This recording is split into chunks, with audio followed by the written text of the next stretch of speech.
engaging content, engaging content, engaging content, engaging content, engaging content, engaging content. What's up, guys? Realtor Danek Znika here, and I'm out showing houses today, but I wanted to give you a quick tip for buyers and sellers because this comes up all the time, and stick around at the end for story time so you can see how this played out for a client of mine.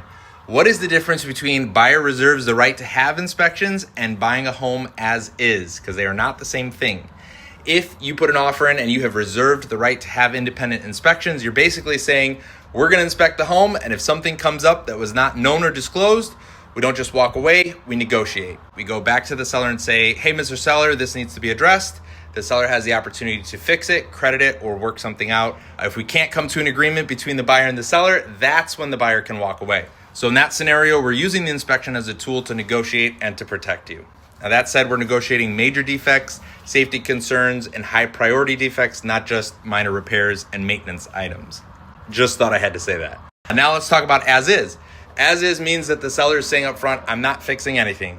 You can still do your inspections, and you absolutely should, and you absolutely should, and you absolutely, but you're gonna do it more for your own decision making to verify the information on the seller's disclosure, not necessarily to renegotiate the deal. If something major and undisclosed comes up, you can choose to accept it in that condition or walk away, but we're not going into this expecting back and forth over repairs. As a seller, that said, it's a risk that you take because the buyer has all the power to walk away. A strong seller's disclosure will usually benefit the seller in this case.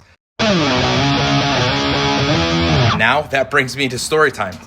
Say hello and start our story time. Get your fingers out. I had buyers who were purchasing a property. They were not purchasing it as is. They were getting their traditional inspection done. They had a septic inspection and they had no experience with septics. When that inspection report came back, the septic was in need of some repair and they were totally turned off by the whole concept of having a septic. They wanted out, but they didn't buy it as is. So we needed to respond and give the seller the opportunity to fix it. If the seller agreed, then we would still be in contract and the buyer would be buying a house with a septic. Long story short, I explained this to the buyer, we responded, and the seller wouldn't make the necessary repairs. We couldn't come to an agreement, so at that point, it was my buyer's decision to walk away, which they did.